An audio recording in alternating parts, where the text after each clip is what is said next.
When my wife Jessica and I moved into our new apartment a few months ago, I thought it was the start of a new chapter. It was nothing like the beautiful cottage by the lake where we had lived for 3 years. That house was her dream home, place she adored. But life rarely cares about what you want.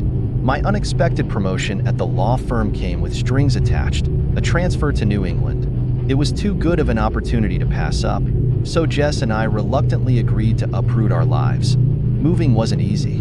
The cost of living up north meant downgrading to a small, modest apartment. Jess hated it. She missed everything about our old life. The house, her friends, even her steady job. For weeks, tension simmered between us, often boiling over into fights. I could see the frustration eating at her, but there wasn't much I could do. Eventually, she found a part-time editing gig at a local TV station. For the first time in months, she seemed genuinely happy. I thought maybe, just maybe, we'd turned a corner. Then, the sleep-talking started. This wasn't new for Jess.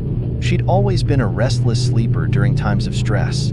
When we got married, when we moved into our first home, and after the miscarriage, each time, she talked in her sleep for weeks on end. It was always harmless nonsense, and I'd tease her about it the next morning. She'd laugh it off, but I could tell it embarrassed her. This time, though, I decided not to mention it. Something about the tone of her murmurs unsettled me. First, it was just gibberish, strings of random words muttered into the night. But soon, it became more coherent, darker. One night, I woke to the sound of her crying. Between quiet sobs, she hissed, "I wish you were dead." I froze. My wife was asleep, but the venom in her voice felt real. I leaned closer, trying to wake her gently. "You wish who was dead, Jess?" I whispered. To my surprise, she responded, "You." The word hit me like a punch to the gut. I knew she was dreaming, that she didn't mean it, but it still stung. "Why?" I asked softly, unsure if I even wanted to know the answer. Her voice was low, almost guttural. "You're ruining my life." I sat there, stunned, as her breathing evened out and she drifted into silence. I told myself it didn't mean anything, but her words lingered in my mind. Was I ruining her life? Was she this unhappy because of me? The sleep-talking didn't stop. In fact, it grew worse. Night after night, she muttered about anger and resentment, sometimes breaking into screams that jolted me awake. One night, her voice took on a chilling clarity. "Sometimes I think about how I do it." She paused, then continued, "While you're asleep, I'll go to the kitchen, grab the knife." Over and over again, blood everywhere. I sat upright, my skin crawling. Jess's voice was calm, methodical, as if she were describing the steps of a recipe. I wanted to laugh it off, to dismiss it as a product of her restless mind. But the vividness of her words made my stomach churn. I started locking the bedroom door at night. I told myself it was just to ease my nerves, but deep down, I couldn't shake the fear creeping in. Weeks turned into months. The sleep-talking persisted, her mutterings becoming darker, more violent. It was draining me.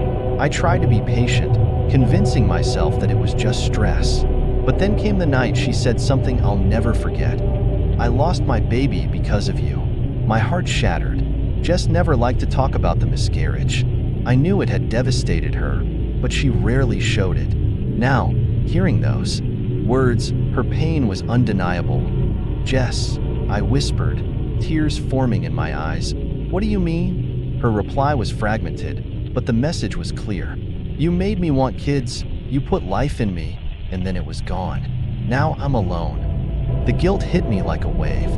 Jess never wanted children until I convinced her. I thought she'd grown to love the idea, but I never realized how deeply she had grieved. Before I could say anything else, her voice dropped to a cold whisper. "I will kill you, I promise." That was the last thing she said that night. I lay awake, staring at the ceiling, unable to process what I'd heard. It wasn't just the words, it was the way she said them. Calm, certain, final. The past week has been unbearable. I've barely slept, and when I do, it's with one eye open. I keep telling myself that it's just her subconscious working through her emotions, that she doesn't really mean it. But then last night, something happened that I can't ignore. Jess didn't just talk in her sleep, she started sleepwalking.